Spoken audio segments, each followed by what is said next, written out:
बच्चों, हिंदी व्याकरण की कक्षा में तुम लोगों का स्वागत है। जब दो दोस्त, दो मित्र या दो लोग आपस में बात करते हैं तो उसे संवाद कहते हैं। जैसे यहाँ मैं बोल रही हूँ, हेलो, नमस्ते तारा। परम बोल रहा हूँ, हेलो, हाँ परम, बोलो, मैं तुम्हारी क्या मदद कर सकती हूँ। तुम्हें याद होगा कि मैं मंगलवार को पाठशाला नहीं गया था, क्या मुझे अपनी किताब दे सकती हो? हाँ हाँ, क्यों नहीं, ज़रूर दूंगी। मित्र मित्र के काम नहीं आएंगे तो कौन काम आएगा। तुम जब भी चाहो आकर ले जाना। धन्यवाद धन्यवाद तारा, धन्यवाद। तो ये जो तुम लोग अभी दो लोगों के बीच बातें सुन रहे थे, उसे ही हम लोग हिंदी में संवाद कहते हैं, जो तुम्हारी 9वीं कक्षा के पाठ्यक्रम में ही आएगा और ये 5 अंकों का होगा।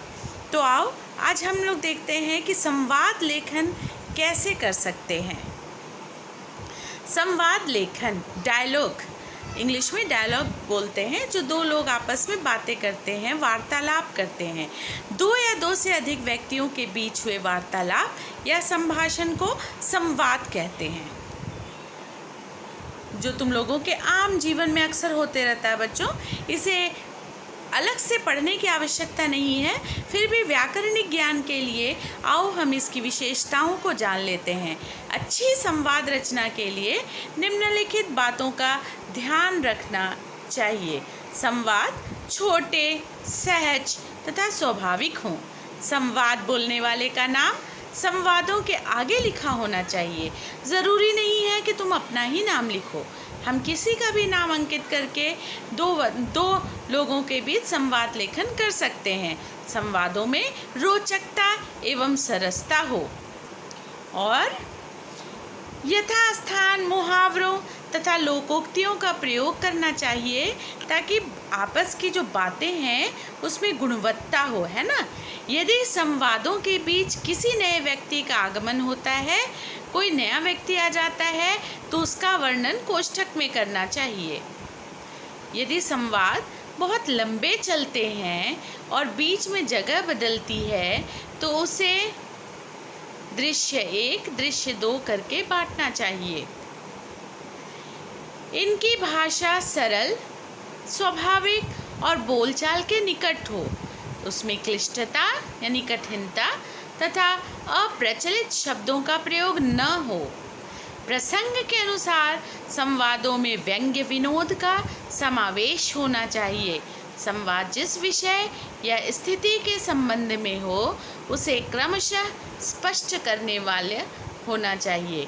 बच्चों, ध्यान रहे कि प्रश्न में जो विषय दिए हों, हम उस विषय पर ही रहें।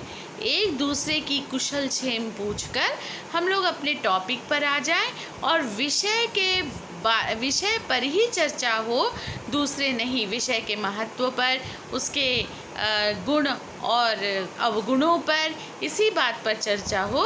उसके बाद एक दूसरे की कुशल क्षेम पूछते हुए हम लोग संवाद लेखन का अंत कर सकते हैं। शब्दों का भंडार होना चाहिए, एक ही शब्द बार बार प्रयोग ना हो और अच्छे संवाद हों।